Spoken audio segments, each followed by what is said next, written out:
सभी प्रिय भाई बहनों को जय मसीह की। मूसा का गीत। तब मूसा और इस्राएलियों ने यहोवा के लिए यह गीत गाया। उन्होंने कहा, मैं यहोवा का गीत गाऊंगा, क्योंकि वह महाप्रतापी ठहरा है। घोड़ों समेत सवारों को उसने समुद्र में पलट दिया है। यहोवा मेरा बल और भजन का विषय है, और वही मेरा उद्धार भी ठहरा है। मेरा परमेश्वर वही है, मैं उसी की स्तुति करूँगा। मैं उसके लिए निवास स्थान बनाऊँगा। मेरे पूर्वजों का परमेश्वर वही है, मैं उसको सराहूँगा। यहोवा योद्धा है, उसका नाम यहोवा है।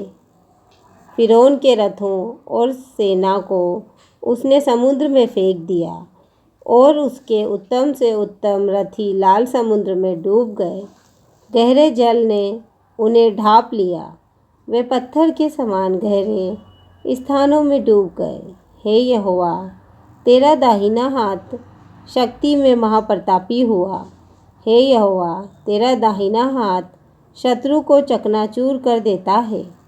तू अपने विरोधियों को अपने महाप्रताप से गिरा देता है। तू अपना कोप भड़काता, और वे भूसे के समान भस्म हो जाते हैं।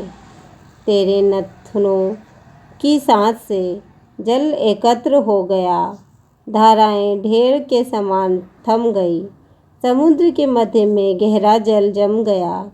शत्रु ने कहा था, मैं पीछा करूँगा, मैं जा पकड़ूँगा, मैं लूट के माल को बाँट लूँगा, उनसे मेरा जी भर जाएगा।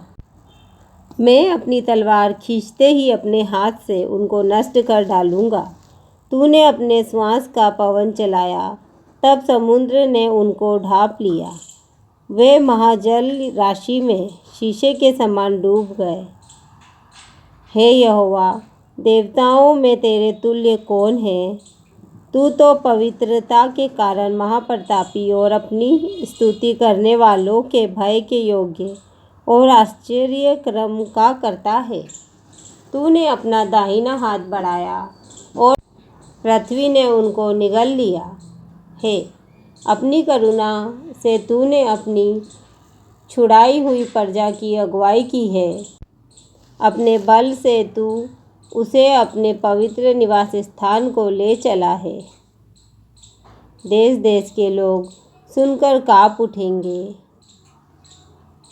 फलिस्तीनियों के प्राणों के लाले पड़ जाएंगे। एदोम के अधिपति व्याकुल होंगे। मोआब के पहलवान थरथरा उठेंगे। सब कनान निवासियों के मन पिघल जाएंगे।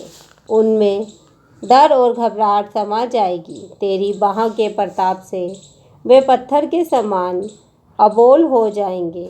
जब तक, हे यहोवा, तेरी प्रजा के लोग निकल ना जाएं, जब तक तेरी प्रजा के लोग जिनको तूने मोल लिया है पार ना निकल जाए, तू उन्हें पहुंचाकर अपने निज भाग वाले पहाड़ पर बसाएगा। यह वही स्थान है, हे यहोवा, जिसे तूने अपने निवास के लिए बनाया, और वही पवित्र स्थान है जिसे, हे प्रभु, तूने आप ही स्थिर किया है। यहोवा सदा सर्वदा राज्य करता रहेगा। यह गीत गाने का कारण यह है कि फ़िरौन के घोड़े रथों और सवारों समेत समुद्र के बीच में चले गए, और यहोवा उनके ऊपर समुद्र का जल लौटा ले आया। परंतु इज़राइली समुद्र के बीच स्थल ही स्थल पर होकर चले गए।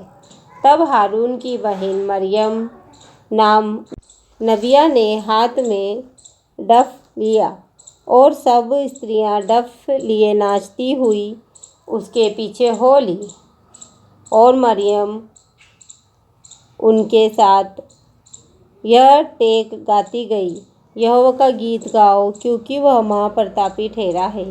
घोड़ों समेत सवारों को उसने समुद्र में फेंक दिया है।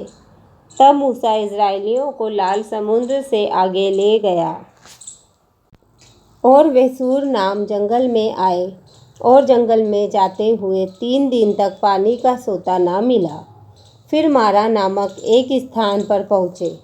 वहाँ का पानी खारा था। और वे न पी सके। इस कारण उस स्थान का नाम मारा पड़ा।